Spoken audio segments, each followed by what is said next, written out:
Hello all, I'm Guna Madhivanan from Officers IAS Academy. Friends, we are coming up with an exclusive live quiz program based on current affairs targeting 2024 prelims on a weekly basis. So every Saturday at 6 p.m. in our Officers Path channel, we will be coming up with this live quiz program. So how to participate? So for which you have to install an mobile application. So go to either App Store or the Google Play Store to download this application named Kahoot application. Download and install it. Right. So every Saturday at 6 p.m. in the live video, I will be giving you a 7-digit PIN. So you have to enter that 7-digit PIN in your installed application. In that Kahoot application, you have to enter that 7-digit PIN. Or we will give you a QR code. If you are not interested in installing the application, you can scan the QR code in the web browser. You can open the web page. In that you can enter this 7-digit PIN number and you can participate in this quiz program. So once you enter the 7-digit number, the application will ask you to give a username. So you have to give your username. Followed by your username, please give your last 4 digits of your mobile phone number. For example, my username is Guna8990, the last 4 digits of my phone number. So like that you can create your own username. That's all. You are ready to participate in the quiz. So in the live video, I will be showing you the question. The question will be followed by 4 options as usual, A, B, C, D. The 4 options will have a color code, right? So option A, red color, option B, blue color, option C, green color, option D, yellow color. So the 4 options will have 4 different color codes. So in your mobile phone, you have installed the Kahoot application, right? So the Kahoot application in your phone, in your device, it will show you 4 colored box, only 4 colored box. Only in the video which you are watching, in that live video, I will give you the question, followed by that 4 option I will be giving you. The 4 option will have a color code, right? So if you are going to choose A as the right answer, then A has red color, then in your mobile phone you will have a red colored box. You have to choose that. That's all. If the answer which you have chosen is correct, and if you have chosen that quickly, for every question we will give you 60 seconds. Assume that I am choosing A is the right answer, and I am choosing within 20 seconds, within 10 seconds, based on how quickly I choose the question. I have to choose the correct one and I have to choose it as early as possible. So the one who is choosing at the earliest will be given more points. So if I am choosing in 20 seconds, I will be given more points. If someone is choosing at 30 seconds, then relatively lesser points, right? So this is how the quiz will work. So at the end of the program, we will show you the leaderboard. Between the questions also, I will show you the leaderboard. At the end, I will show you the final leaderboard. The one with more number of points will be given a certificate, right? The idea of the quiz program is to provide you a real-time experience of solving the questions along with that competitive environment, right? I hope this program adds more value to your preparation. So along with this, we have a daily current affairs hit list series, daily answer rating initiative. So all these initiatives will give you a competitive edge in your 2024 prelims as well as mains, right? I hope this adds more value to your preparation. So see you in the quiz. Till then, bye, take care.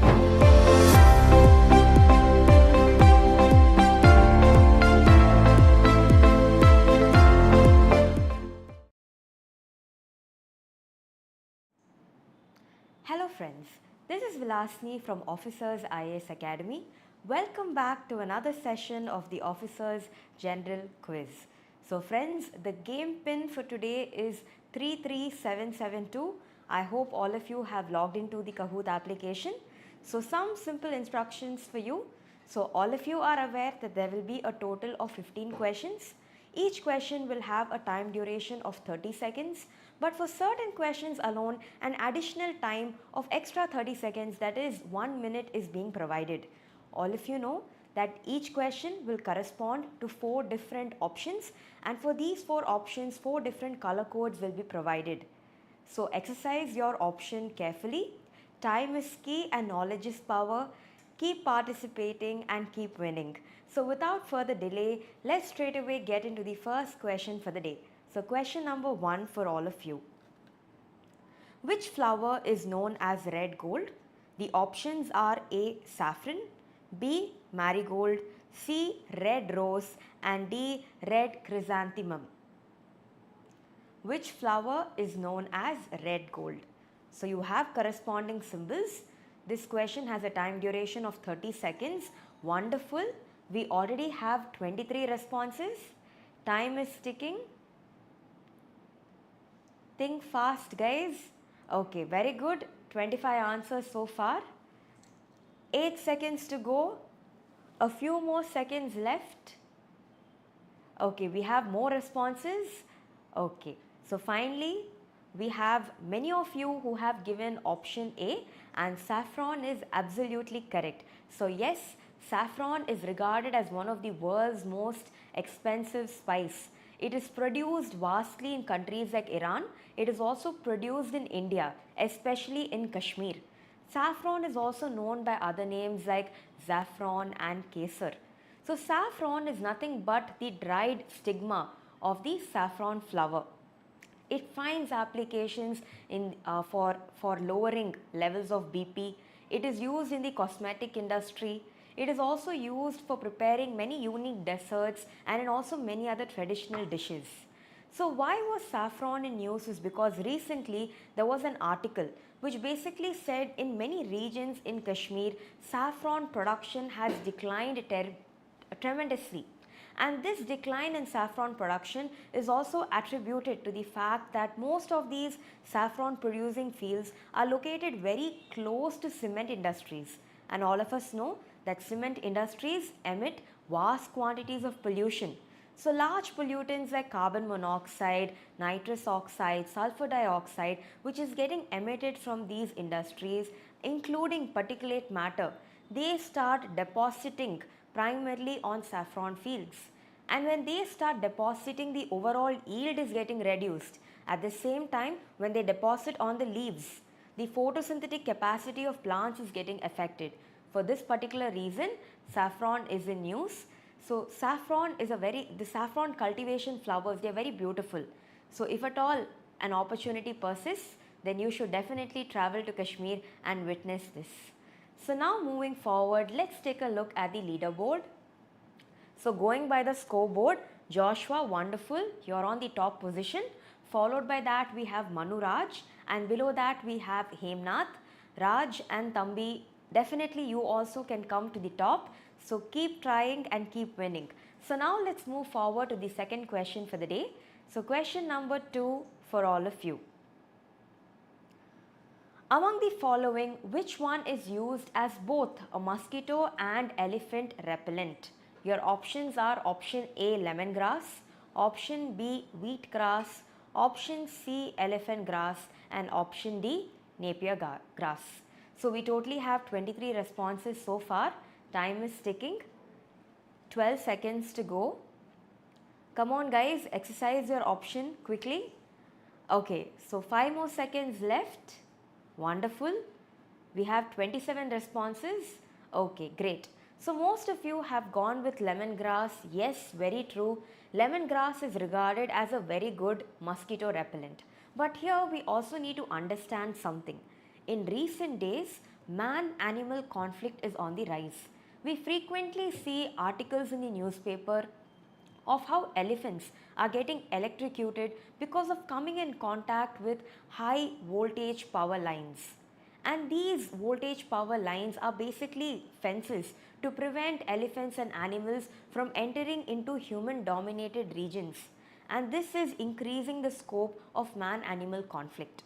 So now here we also need to understand that there is a term called as nature-based solutions. So to address issues like man-animal conflict, rather than using technological interventions like high voltage power lines which can even kill the animal, we can resort to nature as solutions for the same. For example, if there is a farmer who has an agricultural field and this farmer wants to protect his field from crop raiding by animals coming from forests, what he can do is, especially with regard to elephants, near his agricultural field, he can grow lemongrass. The smell of lemongrass is disliked by elephants. In this way, elephants will not venture into the fields. A very simple idea, but at the same time can also save the lives of elephants and wildlife. So these ideas are called as nature-based solutions. So in this context, friends, please remember that lemongrass is used both as a mosquito repellent as well as an elephant repellent. So now let us take a look at the leaderboard. So looking at the scoreboard so far, okay, Manu Raj continues to remain on top, followed by that is Joshua, and below we have Thambi. Madhivanan, amazing, you're the highest climber and you have climbed up 6 places. Wonderful and great going. So moving forward, let's take a look at question number 3 for today. So question number 3 for all of you. Chronic exposure to arsenic can result in which of the following diseases? And your options are option A, Minamata disease, option B, Blackfoot disease, option C, Itai, and option D, blue baby syndrome. Wonderful. We have 20 answers so far. Time is ticking. Okay, so we have few more seconds to go. 23 responses. Friends, come on, please keep responding, take part actively. Okay, and now time is up. So going by this, majority of you have given Blackfoot disease. Some of you have also exercised the other options. So now let us understand few things over here. So Blackfoot disease is primarily caused because of chronic exposure to arsenic. Arsenic is found naturally on the earth's crust. It is present in both the organic and the inorganic form. But the problem over here is that many activities like mining, many industrial activities, can ensure that arsenic is contaminating existing water bodies. So there are many aquifers, in fact even in West Bengal, where groundwater is largely contaminated with arsenic. And when people consume arsenic contaminated water, or if they are exposed to arsenic for long periods of time, it can result in a condition called as Blackfoot disease. What happens over here is that a blackish colored pigmentation is observed on different parts of the body. It primarily affects the lower limbs, and because a blackish tinge is developed, hence the name Blackfoot disease. So what primarily happens over here is that blood flow gets restricted. So now looking at the other options, Minamata disease is a disease caused by chronic exposure to mercury. Itai is caused due to chronic exposure to cadmium. Blue baby syndrome is because of excess nitrates in water. So there are many diseases which are happening because of pollutants, and it is important that we protect ourselves from such diseases. So now moving forward, let's take a look at the leaderboard so far. So going by the scores, Thambi, you have topped. Wonderful. Followed by that is Manu Raj. Manu Raj, you're also very closely competing. So let us see. And below that we have Sujit. So new entry. So well done, Sujit. And followed by that we have Simbu, and we also have Viji. And yes, Deb has gone up by 9 places. Very good, Deb. You're also the highest climber. So wonderful. Now let's move forward to the 4th question for the day. The 4th question for all of you. Identify who. So friends, this question will have a duration of 60 seconds. Fine. So he is regarded as an important Sikh guru. He is accredited with the formation of Khalsa. He coined the 5 Ks to bring orderliness in Khalsa. The martyrdom of his sons is celebrated as Veer Bal Divas throughout the country.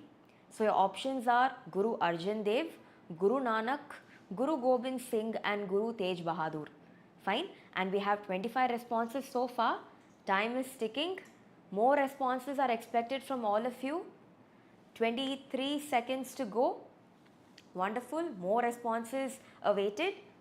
Questions like this are very interesting because they allow you to think slightly out of the box, guess the personality, identify who, and this is also one such question for you. So yes, 5 more seconds left, time is ticking, the fastest mind wins. Wonderful. So now with this, most of you have gone with Guru Gobind Singh, and yes, Guru Gobind Singh is absolutely right. So friends, there are a few things that we need to understand over here. Guru Gobind Singh is regarded as the 10th Sikh Guru. Fine. And few important things associated with Guru Gobind Singh is that he is credited with the formation of Khalsa, the Sikh militant group or the Sikh warrior group. And the Khalsa was one such group which fought or advocated for the rights of Sikhs. And here we also need to understand that he is also known for coining the 5 Ks, the 5 famous Ks associated with Sikhism. The 5 Ks are, first we have Kish. Kish refers to uncut hair. Second, Kangan. Kangan refers to a wooden comb. Then there is Kirpan. Kirpan refers to a dagger. And then there is Kachera, which refers to shorts or breeches. And yes, there is something called as Kara, also known as Kada. It is an iron or steel bracelet which most Sikhs wear. And yes, I'm sure most of the college students these days also like wearing Kadas and such fancy bracelets. But the root for these Kara has a unique history and it is tied with Guru Gobind Singh. Fine. So now here it is also known that yes, Guru Gobind Singh said that the Sikh holy scripture will be the Guru Granth Sahib. And he also said that the Guru Granth Sahib will continue to be the next Guru, and so far it was Guru Granth Sahib which is officially the Guru after the death of Guru Gobind Singh. So yes, Guru Gobind Singh lost his sons while fighting for the rights of several other fellow men. So these are few things with regard to Guru Gobind Singh. So now moving forward, let's take a look at the scoreboard so far. So going by the scoreboard, Sujit, you have topped. Great going, Sujit, wonderful. Followed by that we have Simbu, and below that we have Viji. Kanmani, you have a streak with 4 correct answers in a row. Great going, Kanmani. So now moving forward, let's take a look at question number 5 for the day. So question number 5 for all of you. Consider the following statements about the Gyanpith Awards and find the incorrect one. So friends, this question will also have 60 seconds for you.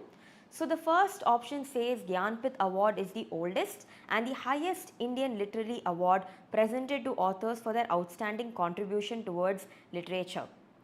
The second statement says that the award is bestowed only to Indian writers writing in Indian languages included in the 8th schedule to the Constitution of India and English with no posthumous conferral. The third statement says that the award is presented annually by the Ministry of Culture, Government of India. And the fourth statement says that the award carries a cash prize of rupees 11 lakhs, a citation and a bronze replica of Vagdevi, which is also goddess Saraswati, the Hindu goddess of learning. Fine. So now the time is ticking. So wonderful. Most of you have given option B. Yes, option B is in fact, okay, so most of you have given option B, but friends, option B is actually correct. The incorrect answer over here is option C. Very few of you have got this right. Fine. So now please understand all the other statements, that is option A, B and D, hold true. The Gyanpith Award is one of the oldest literary awards in India, and it is not just given to languages mentioned in 8th schedule but also for English. At the same time, yes, there is a cash prize and a citation as mentioned, but here you need to understand is that this award is presented annually by Bharatiya Gyanpith, a literary and research organization based out of New Delhi. Fine. So now with this, let's straight away look at the scoreboard so far. So going by the scoreboard, Kanmani, you have topped. Great going. Followed by that is Sujit and below that is Simbu. So Sampa, you have gone up by 11 places. Very good. So now moving forward to the next question for the day. Which of the following species is a critically endangered species as per IUCN Red List? So this is a question with 30 seconds. Option A, snow leopard. Option B, Kashmiri stag. Option C, one-horned rhino. And option D, Gangetic dolphin. So we have 18 responses so far. Time is ticking. We have few more seconds to go. Okay, so 10 seconds left. Time is ticking, guys. Exercise your options diligently. Wonderful. Few more seconds left. And yes, we now have the answer. So most of you have chosen one-horned rhino, but the correct answer in fact is Kashmiri stag. Fine. So now let us understand few things over here. The Kashmiri stag is also known by the name hangul, and the word hangul also comes from a particular type of chestnut that the Kashmiri stag loves to consume. Now, a few more interesting things about the Kashmiri stag is that it has a matriarchal setup. Just like elephants, how the leader of an elephant group is usually a female, even in the case of the Kashmiri stag, the leader in fact is a female. Now, for several reasons in the past, the population of Kashmiri stag has been declining. For example, if you take the Kashmiri region, there is a large amount of insurgency happening over here. Climate change is happening on a massive scale. Many limestone sites are also present over here. All these factors are disturbing the populations of Kashmiri stag. There is one national park called as the Dachingam National Park, which is an abode for the Kashmiri stag. Fine. Few other species mentioned over here. Snow leopard is a high altitude species. It is found in colder regions. One-horned rhino, Kaziranga National Park, is a very famous place for the one-horned rhino. Talking about Gangetic dolphin, it is the national aquatic animal of India. And one interesting feature about this dolphin is that it is essentially blind, and it primarily uses echolocation, which is nothing but detecting sound waves in water to go and locate its prey. So now moving forward, let's take a look at the scoreboard so far. So wonderful, Simbu, you have topped, and below that we have Kanmani, and followed by that we have Sujit. So Kanmani and Sujit, you definitely can try going to the top. And yes, Sampa, you have continued to maintain a streak with 4 correct answers in a row. Great going. Moving forward to the next question for the day. Question number 6 for all of you. Which of the following statements regarding the National Board for Wildlife is incorrect? Fine. So option A, it is the apex body for wildlife conservation in India. The second statement says it was set up in 2003 by an amendment to the Wildlife Protection Act 1972. The third statement says that the National Board for Wildlife is chaired by the Union Environment Minister, and the fourth statement says that the National Board for Wildlife approval is required to change a national park or wildlife sanctuary's boundaries. So yes, time is up, and going by this, most of you have given option C, and yes, option C is correct. The chairperson of the National Board for Wildlife is the Prime Minister of our country, and not the Environment Minister. It is the apex body for taking major decisions pertaining to wildlife in our country. Fine. So these are few things about National Board for Wildlife. So yes, let us look at the scoreboard so far. So wonderful, going by the scoreboard, we have Simbu on top, Sujit, you have climbed up, and yes, we also have Manikandan below. Very good, great going, guys. So now moving forward to the next question for the day. Question number 8. What do you understand by the term day zero? Sounds like a fancy movie title, right? So looking at the options, option A, it refers to the day when the earth will stop rotating. Option B, it refers to a temporary pause in human activities. Option C, it refers to a mass extinction event on earth. And option D, it is a situation when taps in a region start running dry. So friends, think carefully and exercise your option. You have few more seconds to go, and yes, time is up. So most of you have given option D, that is, it is a situation when taps in a region start running dry. Yes. So very recently, a day zero event was witnessed in Bengaluru where many taps started running dry. There was rampant water scarcity, and throughout the world, because of climate change events, day zero is becoming more or less a dream that we all thought once would be, we will take more time to in fact reach out to. So now here we also need to understand that yes, there are other terms mentioned over here. For example, option B is nothing but anthropause, a temporary stop in human activities. It was a term which came into existence during the time of COVID-19. That is when mankind stopped coming out. Fine. There was lesser amount of pollution, lesser amount of biodiversity loss. Therefore, many populations of different animals could thrive well, could increase well in numbers. So, unique terms like this are there with regard to environment and ecology, and yes, you should definitely have some degree of curiosity to know more about all of this. So moving forward, let's take a look at the scoreboard so far. So looking at the score for wonderful Sujit, you're on top, and wow, we in fact have two Sujits within rank 1, 2 and 3, that's great. And Raj, you're the highest climber and you have come up by 5 places, wonderful. So now moving forward to the next question for the day. So the next question for all of you, question number 9. Which of the following innovations have been brought about to address the issue of stubble burning? So this question has 60 seconds. Your options are 1. Torrefaction technology, 2. Scrubber, 3. Pusa decomposer, 4. Happy seeder, 5. Catalytic converters. And your option A is 1, 2 and 3. Option B is 2, 4 and 5. C is 1, 3 and 4. And D is all of the above. So going by this, friends, there are a few more seconds to go. Wonderful, we have 25 responses so far. Stubble burning, think about it. Okay, so now time is up. So many of you have given all of the above, but friends, that is incorrect. Fine. The correct answer to this in fact is option C, 1, 3 and 4. So now to understand few more things, stubble burning. So guys, all of us must know what stubble is. So post harvest, fine, a large amount of the stubble gets left behind in the agricultural field. So now what happens over here is that many farmers have to get rid of this stubble. Manually cutting this stubble could be a bit time consuming and also requires a greater amount of energy. So therefore what many farmers, especially in the case of Punjab, were doing was they were burning stubble.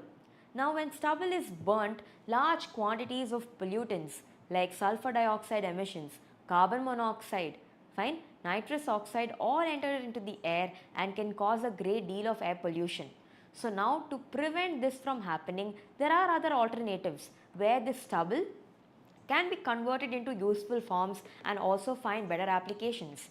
So in this context, torrefaction technology was an innovation of Sweden, and through this torrefaction technology what we will do is we will manually collect stubble, fine, and we will put it into this device, and in the end when we burn this stubble what we will get is bio coal. And this coal is known to in fact even reduce the amount of pollution which is getting caused. At the same time, Pusa decomposer is nothing but a mixture of certain fungal strains. And when Pusa decomposer mixed with water is sprayed onto stubble, it gets converted into manure on which farmers can directly sow seeds. Next, there is also Happy Seeder. So Happy Seeder is like a tractor like device which will basically cut through the stubble, mix the stubble with the soil and also simultaneously sow seeds. So these are all some potential technologies which can be incorporated to ensure that the air pollution caused by stubble burning is addressed. Talking about scrubbers, scrubbers are fitted in thermal power plants primarily to get rid of sulfur dioxide emissions. At the same time, talking about catalytic converters are fitted into automobiles. Fine. So primarily in vehicles because they can convert unburnt hydrocarbons into carbon dioxide as well as water. In this way, air pollution can be better addressed. So the correct answer is option C. So now going forward, taking a look at the scoreboard. So yes, Kanmani, you have topped, followed by that is Manikandan, and Sujit is in the third place. So wonderful guys, great going. Moving forward to the next question for the day, and that is question number 10. Arrange the following gases in the decreasing order of their global warming potential: carbon dioxide, nitrous oxide, hydrofluorocarbons and methane. Select the correct answer using the code given below. Option A, 1, 2, 3 and 4. Option B, 3, 2, 4 and 1. option C 4, 3, 2, 1 and option D 3, 4, 2, 1. So friends, the question says decreasing order of the global warming potential. Fine, so decreasing order, keep that in mind and find the correct sequence. Time is ticking, we have few more seconds to go. 19 seconds left, more responses are expected. What are you all doing? Think fast. Very good. So we have few more seconds to go. Great going guys. We have 28 responses so far. More responses are expected from all of you. Okay, so now with this many of you have given option B and yes, option B is correct. So there are certain gases called as greenhouse gases which are notorious gases and in fact are responsible for the global warming which is happening around us. Correct? So now if we were to organize these greenhouse gases in terms of the decreasing order of global warming potential, on the list you will have hydrofluorocarbons which will come first, followed by that we will have nitrous oxide, followed by that we will have methane and then we will have carbon dioxide. Carbon dioxide has a global warming potential of 1, but in fact it is a gas which persists in the air for a very long period of time, for several years. But on the other hand, if you see methane, it is not as long lived as carbon dioxide, but it is more potent than carbon dioxide. So this is the correct order. So please understand global warming, please understand what is the impact of global warming and read more about it. So now moving forward, let's take a look at the scoreboard so far. So looking at the scoreboard, Sujit, you have topped, wonderful. Followed by that is Manikandan and yes, we again have two Sujits over here and the third place also we have Sujit. And great Mativanan, you've been the highest climber a few times right now I guess. So now you've gone up by 6 places, wonderful. So now moving forward to the next question for the day. Question number 11. What is meant by Lazarus species? Fine. So option A, species that are confined to a specific geographical place and aren't found elsewhere in the world. Medium-sized carnivorous species in the ecosystem. Species that are extinct in the wild. Species that were once believed to be extinct but were later rediscovered. So we have 10 more seconds left, 19 responses so far, 5 more seconds to go. Exercise your option carefully. Okay, so guys, time is up and most of you have given option D. Great going guys. So please understand that the word Lazarus species refers to those species that the world once considered became extinct but were surprisingly rediscovered later. One classical example for this is coelacanth. Coelacanth is a fish which the world thought disappeared when dinosaurs disappeared, but later was in fact witnessed in certain parts of the earth, and therefore this is a classical example of a Lazarus species. Look at the other options. Option A refers to endemic species. Endemic species means species which are found only in a particular place on earth and are not found anywhere else. Example is Nilgiri Thar. Nilgiri Thar in fact is the state animal of Tamil Nadu and it is found only in the Nilgiri region. You won't find it anywhere else on earth. Next is option B. Medium-sized carnivorous species are known by the term mesopredators. Fine. Mesopredators is the term for this. So now with this, let us take a look at the scoreboard so far. So looking at the scoreboard, Manikandan, you have topped, great going, and then we have Sujit in the second place. We also have Sujit in the third place. Thambi is back with an answer streak of 3, great going Thambi. So now with this, let us move forward to the next question for the day. Question number 12. Nurdles and microbeads often seen in news relate to which of the following? And your options are option A, marine pollution, option B, light pollution, option C, noise pollution, option D, air pollution. Look at these terms. What comes to your mind? Few more seconds to go. Exercise your option carefully, guys. Great going. We have 10 more seconds. Time is ticking and so should your responses be. Wonderful. So time is almost up and going by this, most of you have given the correct answer as option A, which is absolutely correct. Fine. So please understand the word microbeads and nurdles refer to plastic pollution. Microbeads are a type of plastics which are found in a very tinier size, and these can be so harmful that they can break down easily in water over a point of time, and they can travel through food chains. This is called as biomagnification, and they can cause severe health impacts to many organisms including humans. So now with this, let us take a look at the scoreboard. So looking at the scoreboard, Manikandan, you are still topping, followed by that is Sujit, and in the third place also there is Sujit. And yes, Manu Raj, you are back with an answer streak of 3, great going. So moving forward to the next question for the day, question number 13. Char Dham Yatra does not cover which of the following holy shrines? And option A is Rishikesh, option B is Yamunotri, option C is Kedarnath, and option D is Badrinath. So we have 19 responses, time is ticking, we have 15 more seconds to go. Wonderful, more responses are expected from all of you. Great going guys, we have 5 more seconds to go. Okay, and now with this, the correct answer is Rishikesh. Most of you have got it correct.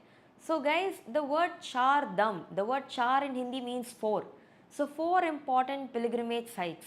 All these 4 sites are found in Uttarakhand itself, and these 4 sites are Yamunotri, Gangotri, Kedarnath and Badrinath.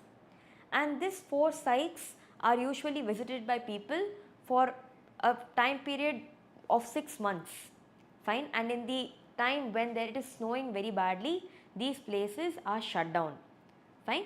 And now here you need to understand that instead of Rishikesh, Gangotri should have been mentioned over here. And looking at Hindu mythology, Yamunotri is dedicated to the river Yamuna, Gangotri to river Ganga, Kedarnath to the Hindu god Shiva, and Badrinath to the Hindu god Vishnu. So these are the 4 important pilgrimage sites. So while understanding that yes, tourism is a great source of revenue for our country, we should also keep in mind that mass tourism in a place like Uttarakhand, which is frequently prone to landslides, also reminds us that the Himalayan region is a very fragile zone, and therefore as humans we have moral responsibility of protecting the nature around us. We should not pollute the place, and we should also understand that mass tourism can have certain implications. So please keep this in mind. So now moving forward, let us take a look at the scoreboard so far. Manikandan, great going, you are topping, followed by that is Sujit, and we also have Sujit in the third place. Joshua and Thambi, you can still keep trying. And yes, Dinesh, you're back with an answer streak of 3, great going. So now with this, let us move forward to question number 14. Channapatna toys have a GI tag from which of the following states? Your options are option A Andhra Pradesh, option B Karnataka, option C Maharashtra, and option D Tamil Nadu. Time is ticking. Bring in your responses. We have 10 more seconds to go. More responses are awaited from all of you. Great going guys, and most of you have given Karnataka, which is absolutely correct. Channapatna toys, they are toys which are made out of wood, and there are many colors that these toys have. Sometimes organic dyes are largely used, fine, from vegetables and fruits and leaves to give the specified color. So now yes, Channapatna toys have a GI tag. So for many products which are unique to a particular place, GI tag is being awarded. For example, Darjeeling tea has a GI tag. So now over here you need to understand why Channapatna toys were in use was because in Afghanistan, for student learning material, many Channapatna toys from India were being sent to them as a part of improving their existing knowledge for educational activities, for curriculum design, as well as for creative learning. Channapatna toys were sent over there. So now moving forward to question number 15. Okay, I'm sorry friends, so let us take a look at the scoreboard. So Joshua, you are stopping, very good. Followed by that is Manikandan, and below that we have Thambi. So Kanmani is making a comeback with 3 in a row. Great going Kanmani. So now moving forward to the final question for the day. Question number 15 for all of you. Which of the following can be regarded as nature-based solutions? Fine. And here you have 1 mangrove afforestation, 2 Miyawaki plantations, 3 sea dikes, 4 urban vegetated canopies. Select the correct answer from the given codes. Option A, 1 and 2 only. Option B, 2, 3 and 4 only. Option C, 1, 2 and 4 only. And option D, all of the above. Time is ticking, so please exercise your option carefully. So friends, time is going. Okay, we have few more seconds to go. 15 seconds left. 12 more seconds to go. Bring in your responsibles. I mentioned about nature-based solutions in the first question also. So yes, most of you have gone with option D, but option D is incorrect. Fine. The correct answer for this in fact is option C. So now please understand, like I said, nature-based solutions are nothing but solutions offered by nature for today's pressing problems. By pressing problems, I mean pollution, climate change, biodiversity loss. Using nature and its resources as solutions itself is nothing but nature-based solutions. Let me give you an example. For example, if there is a coastal city, this coastal city is prone to coastal erosion because there is continuous wave action over here. So now to address this, I can either have concrete structures, which are nothing but man-made structures called dikes, to reduce the impact of coastal erosion, or in fact I can even plant mangroves. So mangroves performs the same function, but it is a nature-based solution. Like this, there are many types of nature-based solutions around us. So look at the options. Mangrove afforestation, I just spoke to you. Miyawaki plantations are nothing but urban forests. So in places within urban regions, wherever possible, when we try to grow dense plantations, these are nothing but Miyawaki plantations. They have their own way of being cultivated. Please read about them. It's a very interesting topic. Next, sea dikes is wrong because sea dikes is a man-made intervention. And option 4 is urban vegetated canopies. So urban vegetated canopies was in news because Spain, to address the pollution of air pollution and urban heat island effect, is coming up with this concept called urban vegetated canopies, where between different buildings, wherever possible, different types of plants are grown. And the idea is when you have more greenery, fine, it can help lower pollution. At the same time, it can also help to keep the surroundings much more cool. So these are some examples of nature-based solutions around us. So now with this, let us take a look at the final scoreboard.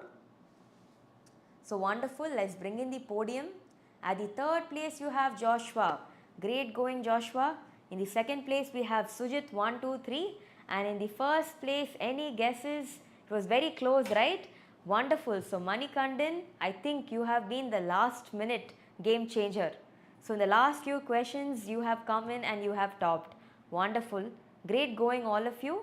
So I wish you all the very best and see you again very soon on yet another quiz. Thank you and have a great day.